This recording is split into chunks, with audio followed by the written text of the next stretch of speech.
They say there once existed a book written by a god, a book that contained the keys to heaven and the language of creation itself. Its words were said to give a mortal power over the earth, the sea, and the underworld.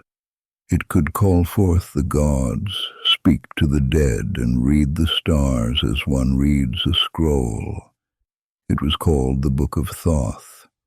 I first heard its name whispered not in the dusty tombs of Egypt, but in a library, a place where myths are reborn through ink and speculation.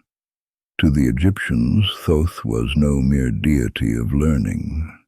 He was the architect of knowledge itself, the one who measured the heavens and fixed the constellations in their paths. He was the divine scribe who recorded the judgment of souls, the inventor of writing, language, and time. Yet behind this serene image lies a more dangerous myth, that Thoth inscribed a secret book with his own hand, a book that granted understanding of the gods, mastery over speech, and command over life and death. According to legend, whoever possessed it would become the equal of the gods themselves.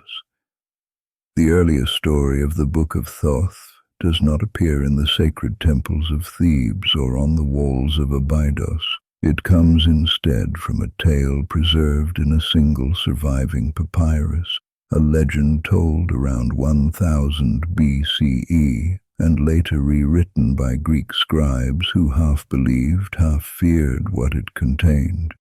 They tell of a prince who discovered the book hidden within a tomb guarded by serpents and curses, and how every act of knowledge he gained brought destruction upon his family.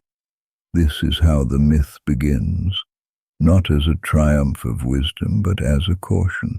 To seek the Book of Thoth was to risk one's soul for forbidden knowledge, and yet, like all forbidden things, it has never ceased to call out. Even now its name lingers. In the dusty manuscripts of Alexandria, in the sigils of the Renaissance Magi, in Aleister Crowley's tarot, and in every occult library that dares to catalogue that which cannot be contained. No one has ever seen the true Book of Thoth, but if it ever existed, it was said to be written in letters of fire upon indestructible pages sealed within the tomb of a pharaoh, awaiting the hand bold enough or foolish enough to open it. If the Book of Thoth ever existed, it could only have been written by the god who invented writing itself. To understand the book, we must first understand him. Thoth, or Jehuti, was not born of flesh, but of sound and light. The ancients said he came forth from the lips of Ra as the embodiment of divine speech. Every word he uttered became law, and every law he inscribed shaped the architecture of reality. He was depicted as an ibis-headed man, bearing a reed pen and a scroll, or sometimes as a baboon crowned with the moon. For he was also the lunar god, the one who measured time, calculated the stars, and set the rhythm of the cosmos. The moon was not a reflection of the sun, but a lamp of wisdom, and Thoth was its keeper. In the temples of Hermopolis, the priests called him the Great Measurer, the god who counted all things into being.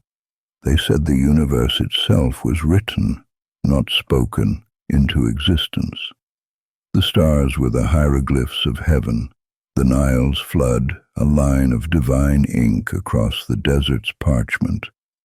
To write, then, was not a craft. It was an act of creation. Every inscription upon a temple wall, every hieroglyph carved in stone, was alive, charged with Thoth's magic, Heka. Through Heka, the gods maintained order against chaos, and Thoth was the master of it all. He mediated between order and disorder, light and darkness, Ra and the serpent Apophis. His words could calm storms, heal wounds, and bind demons. He was called Lord of the Sacred Words, scribe of the gods, master of balance. The Greeks, centuries later, equated him with Hermes Trismegistus, thrice great Hermes, author of the Corpus Hermeticum. In him they saw the union of philosophy and divinity, science and magic. But long before Hermes, the Egyptians whispered that somewhere in Thoth's priesthood there existed a secret text, one written not for man but for gods. It contained the formulas of creation itself, the words that move the stars, awaken the dead, and bridge worlds. The Book of Thoth was not merely a story, it was the blueprint of reality. To trace the book's origins, we must travel backwards into the oldest shadows of Egyptian history. The earliest known references come from the coffin texts and Book of the Dead, where Thoth appears as the scribe who records the fate of souls. In several spells, the dead proclaim, "I have read the writings of Thoth, my heart is light." These were not metaphorical claims, they were literal, assertions that knowledge could grant passage through the afterlife. Other fragments speak of divine words hidden in a chest of copper beneath the feet of Thoth. The priests of Hermopolis guarded scrolls said to contain his formulas for speaking with the gods, the secret books of the House of Life. These were real archives, libraries attached to temples, accessible only to initiated scribes. By the New Kingdom, the legend deepened. Certain papyri, such as the Bremner Rind and the Harris Magical Papyrus, describe books of mighty power written by Thoth's own hand, spells that command heaven, earth, and the duat. Some were copied into ritual texts, others vanished as though their knowledge resisted transcription. It was from these fragments that later storytellers, perhaps around the 12th century BCE, shaped the tale of Setna Khaemwas, a learned prince obsessed with the gods' hidden wisdom. In that story lies the first true mention of the Book of Thoth by name. The tale of Setna Khaemwas reads like a moral warning disguised as adventure. Setna, son of Pharaoh Rameses II, was a magician and scholar. He learned of a book hidden in the tomb of the ancient Prince Neferkaptah deep beneath the Nile at Memphis. The book, said to be written by Thoth himself, promised mastery of the earth, sea, and sky, the ability to commune with the gods, to understand the language of animals, and to raise the dead. Ignoring all warnings, Setna descended into the tomb. There he found Neferkaptah's spirit guarding the book, surrounded by the corpses of his wife and son. Neferkaptah's ghost pleaded with him, "Do not take this book, for it brought ruin upon us." But Setna's hunger for knowledge was greater than his fear. He stole the book, and as he opened it, his world began to unravel. He read the first page and understood the speech of heaven, the second, and the secrets of the earth. But when he turned the third, a shadow fell upon him, the vengeance of the gods whose words he had stolen. His illusions collapsed, his power turned against him, and he was humiliated before Pharaoh. In the end, Setna returned the book to its resting place, sealing it once more in Neferkaptah's tomb, but the legend endured. It was said that anyone who read the Book of Thoth without divine sanction would be cursed, their life undone by the very wisdom they sought. The moral was clear: some knowledge cannot be possessed. It can only be approached like the edge of fire. Archaeologists and Egyptologists have long debated whether the tale of Neferkaptah was purely myth or a memory of something real. The story describes the tomb's location with uncanny precision, beneath the waters of Koptos, guarded by serpents and spells. In 1905, when Flinders Petrie excavated that region, he found inscriptions invoking Thoth and scenes depicting a royal scribe named Neferkaptah, buried with his wife Ahura and son Merib. The coincidences were impossible to ignore. Though no magical book was found, a papyrus nearby contained hymns to Thoth and diagrams of sacred symbols, perhaps the echoes of what the ancients once believed were fragments of the divine text. Later discoveries added further intrigue. Certain tombs of scribes were found sealed with warnings. He who enters will be judged by Thoth himself. And in one, a funerary papyrus contained instructions to speak the words of the god with a pure tongue and heart. It seems that even in death, the followers of Thoth sought to guard their knowledge from unworthy hands. The Book of Thoth may never have been one physical volume, but rather an ideal, a collection of sacred writings scattered across centuries, bound by secrecy rather than leather. If so, Neferkaptah's tomb was not the book's resting place. It was its warning label, an eternal reminder that divine words once spoken cannot be unspoken. As Egypt declined and Greek rulers took its throne, the legend did not fade, it transformed. The scholars of Alexandria, surrounded by thousands of papyri, believed they were heirs to Thoth's library.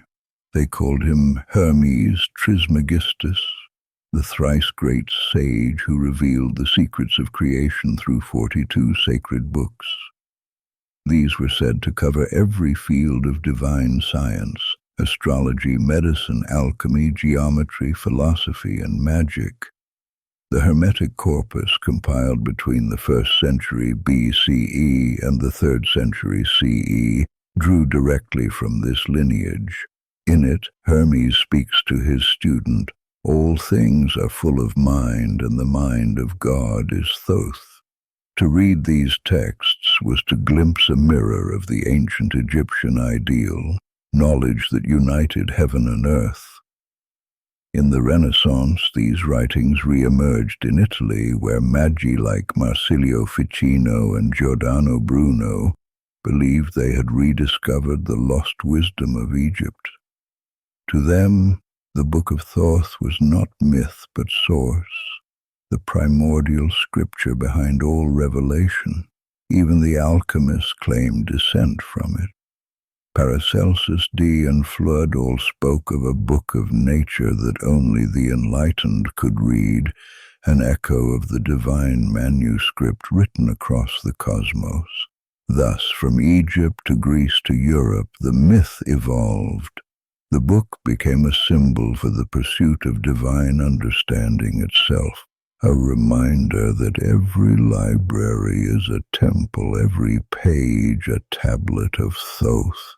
It was Aleister Crowley who revived the name Book of Thoth in modern times, not as an ancient scroll, but as a deck of 78 cards.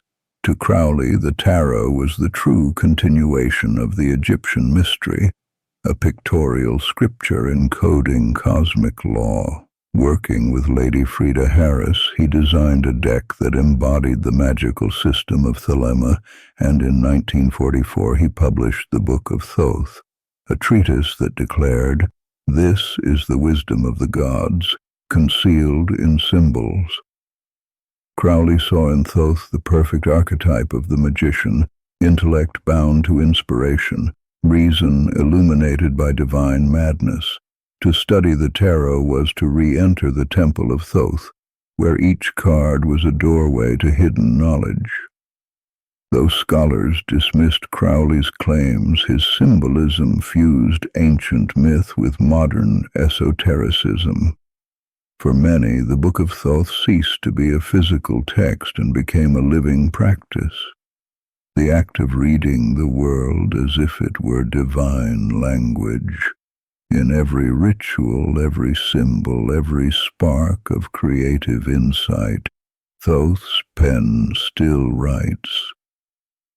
and we, knowingly or not, continue to read.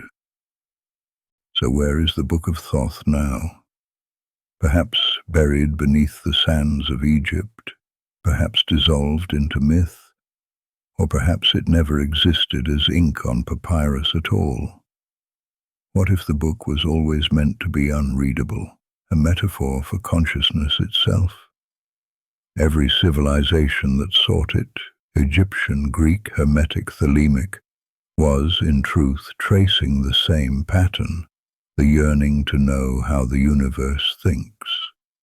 For the Egyptians, that knowledge belonged to the gods, for the Greeks, to the philosopher, for the magus, to the initiate, for us, to the curious soul that still believes knowledge is sacred.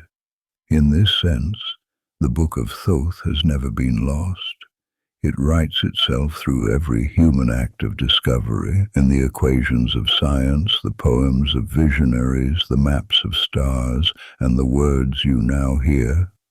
Thoth's true script is the mind that seeks, and perhaps that is why no one can ever find it, because we are already inside it. The universe itself is the Book of Thoth, and every thought, every word, every dream is another line in its eternal manuscript.